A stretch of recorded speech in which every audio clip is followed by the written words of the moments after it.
চারটা। পাঁচ হচ্ছে দুখান বা ধোঁয়া।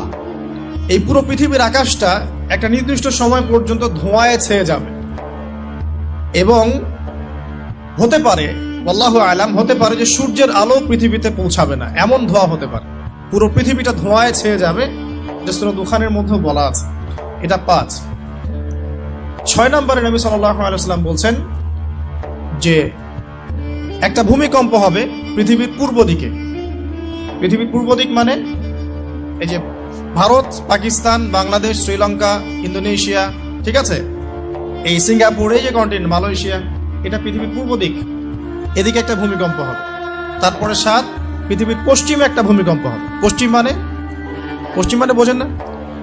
পশ্চিমা বিশ্ব না, সৌদি আরব, পশ্চিমা বিশ্ব, ব্রিটেন, ফ্রান্স, জার্মানি, তারপরে যে রাশিয়ান কন্টিনেন্ট, হ্যাঁ, ইউক্রেন, এদিকে আপনার আমেরিকা, এই পুরো পশ্চিমা বিশ্ব, এখানে একটা ভূমিকম্প হবে বড়।